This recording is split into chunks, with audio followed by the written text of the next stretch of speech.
நீங்க மது குடிக்காதவராக இருக்கலாம், ஆனா ஃபேட்டி லிவர் உங்களுக்கு வராதுன்னு உறுதியாக சொல்ல முடியுமா? ஃபேட்டி லிவர் இன்னைக்கு நிறைய இந்தியர்களுக்கு வரும் ஒரு பொதுவான பிரச்சனை, அதுவும் குடிப்பழக்கம் இல்லாதவர்களுக்கும். இதற்கான முக்கிய காரணம் நம்முடைய உணவு பழக்கம் மற்றும் உடற்பயிற்சி இல்லாத வாழ்க்கை முறை. ஆரம்ப நிலையில இதற்கு பெரிய அறிகுறிகள் இருக்காது, அதனால் பலரும் கவனிக்காமல் விட்டுவிடுகிறார்கள். ஆனால் அதை அப்படியே விட்டால் கல்லீரல் பாதிப்பு, நீரிழிவு நோய் கட்டுப்பாடு இழப்பு, கொழுப்பு சம்பந்தமான குறைபாடுகள் மெதுவாக உருவாக ஆரம்பிக்கும்.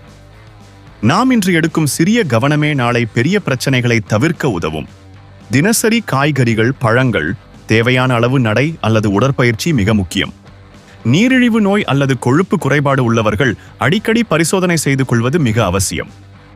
இந்த தகவல் ஒரு மனிதருக்காவது பயனுள்ளதாக இருந்தால் அதுவே போதும். உங்கள் குடும்பத்துக்காக இந்த வீடியோவை ஷேர் பண்ணுங்க, மறக்காம சேவ் பண்ணிக்கோங்க. இன்னும் முக்கிய ஹெல்த் அவேர்னஸ்க்கு ஃபாலோ பண்ணுங்க.